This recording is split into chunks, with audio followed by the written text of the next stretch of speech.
hello, welcome to AdaThaenAda. எங்கள் சேனலை subscribe பண்ணாதவங்க சப்ஸ்கிரைப் பண்ணுங்கள். கூடவே பெல் ஐக்கனையும் கிளிக் பண்ணிடுங்க. அப்போ தான் நான் போஸ்ட் பண்ணுற வீடியோஸ் உங்களை தேடி வரும். சரி வாங்க இப்போ நம்ம வீடியோக்குள்ளே போகலாம். இந்த வீடியோவில் எல்லாத்துக்குமே பிடிச்ச ஒரு இன்ட்ரெஸ்டிங்கான டிஷ் எப்படி செய்கிறது அப்படிங்கிறத தான் நான் சொல்ல போகிறேன். அது வேறு எதுவும் இல்லைங்க, ப்ரான் தந்தூரி எப்படி செய்கிறதுன்னு பார்க்கலாம். வீட்லேயே ரொம்ப ஈஸியாக நம்மக்கிட்ட இருக்க திங்ஸை வச்சு எப்படி செய்கிறதுன்ட்டு நான் இன்றைக்கி உங்களுக்கு சொல்ல போகிறேன். ப்ரான் தந்தூரி செய்கிறதுக்கு தேவையான பொருட்கள்: 1/4 கிலோ ப்ரானை நல்லா வாஷ் பண்ணி க்ளீன் பண்ணி எடுத்திருக்கேன். கெட்டியான தயிர் 1 ஸ்பூன் எடுத்திருக்கேன். கசூரி மேத்தி 1 ஸ்பூன். உப்பு தேவையான அளவு. கரம் மசாலா 1 ஸ்பூன். கொத்தமல்லி தூள் 1 ஸ்பூன். இது ரெண்டுத்தில் நீங்கள் எக்ஸ்ட்ரா வேணும்னாலும் ஆட் பண்ணிக்கலாம். மிளகாய்த்தூள் காரத்துக்கு ஏற்ற மாதிரி. மஞ்சத்தூள் 1 பிஞ்ச். நான் எடுத்து வச்சுருக்கிற ப்ரானில் 1 ஸ்பூன் கெட்டியான தயிரை ஆட் பண்ணிக்கிறேன். மஞ்சத்தூள் கொஞ்சம் ஆட் பண்ணிக்கிறேன். மிளகாய்த்தூள் காரத்துக்கு ஏற்ற மாதிரி ஆட் பண்ணிக்கலாம். உப்பு தேவையான அளவு.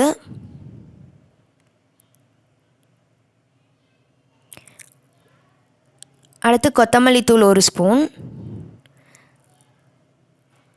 Next garam masala 1 spoon add பண்ணிக்கலாம்.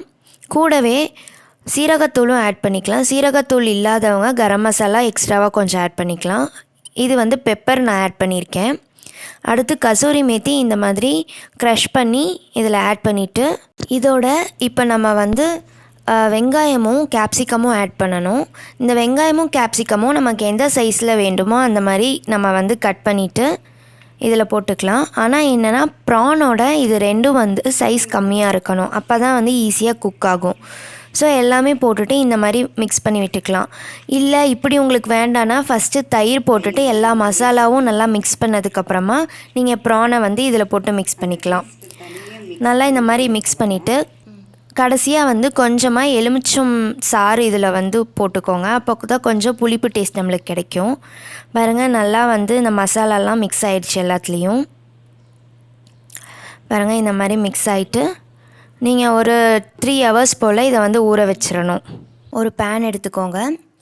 அந்த பேன் நல்லா காஞ்சதுக்கப்புறமா ஆயில் விட்டுக்கோங்க.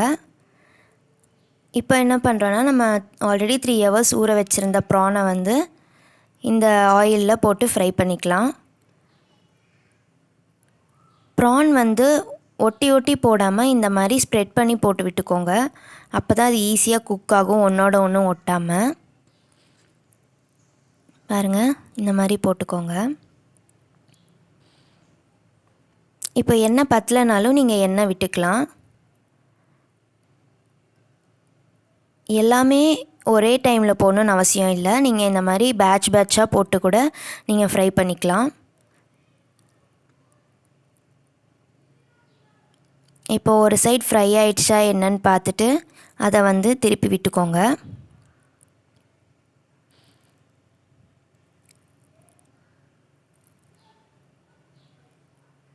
இப்படி திருப்பி விட்டதுக்கப்புறமா நீங்கள் ஒரு நிமிஷம் அதை டிஸ்டர்ப் பண்ணாமல் அப்படியே வச்சுருக்கணும். அது கீழே ஃப்ரை ஆனதுக்கப்புறம் மறுபடியும் நீங்கள் நெக்ஸ்ட்டு சைட் திருப்பி விட்டுக்கலாம். பாருங்கள், இந்த சைடில் இருக்கிறதெல்லாம் கொஞ்சம் சுருங்கியிருக்கு. அதுதான் அதோட பதம். ஸோ இப்போ பார்த்திங்கன்னா நான் செகண்ட் பேட்ச் ப்ரான் போட்டுட்டேன். அதுவும் நல்லா வெந்துட்டுருக்கு. பார்த்திங்கன்னா இப்போது இந்த ப்ரான்லாம் சுருங்க ஆரம்பிச்சிருச்சு. இந்த ஸ்டேஷன் நம்ம வெளியில் எடுத்துடலாம். எடுத்ததுக்கப்புறமா இந்த எண்ணெயிலே நம்ம மிக்ஸ் பண்ணி வச்சுருந்தோம் ஆனியனையும் கேப்சிகமையும் இதில் போட்டு ஃப்ரை பண்ணிடலாம். அப்போ தான் அதில் இருக்க மசாலாஸ்லாம் நல்லா இந்த ஆனியன்லேயும் கேப்சிகம்லேயும் ஏறி இருக்கும். ஸோ இதையும் நம்ம போட்டு நல்லா ஃப்ரை பண்ணிடலாம். ஃப்ரை பண்ணதுக்கப்புறமா என்ன பண்ணணும், ஸ்கியூவர்ஸ் இருந்துச்சுன்னா நீங்கள் ஸ்கியூவர்ஸில் ப்ரானையும் இந்த ஆனியன் கேப்சிகம் போட்டுக்கலாம். எங்ககிட்ட ஸ்கியூவர்ஸ் இல்லாததுனால நாங்கள் டூத் ஸ்டிக் யூஸ் பண்ணி இந்த மாதிரி சுடுறோம். ஸோ எங்ககிட்ட க்ரில்லும் இல்லாததுனால இந்த மெத்தட் நாங்கள் யூஸ் பண்ணி சுடுறோம். ஸோ இப்படி பண்ணுறதுனால நம்மளுக்கு ஒரு ஸ்மோக்கி ஸ்மெல்லும் கிடைக்கும், தந்தூரி ஃப்ளேவரும் நம்மளுக்கு கிடைக்கிது. பாருங்கள், இந்த மாதிரி பண்ணிக்கலாம். ஸோ இதுதான் எங்களோட ஃபைனல் டச். எங்ககிட்ட இருக்க திங்ஸை வச்சு நாங்கள் செஞ்சது ப்ரான் தந்தூரி. ஸோ இதோட டேஸ்ட் நல்லாயிருக்கு. அதே மாதிரி செய்யறதுக்கும் ரொம்ப ஈஸியாக இருந்துச்சு.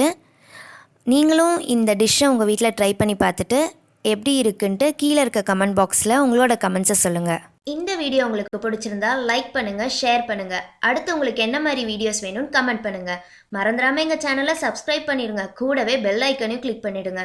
சொல்லுங்கள் அட தேனட, உங்களை தேடி வரும்.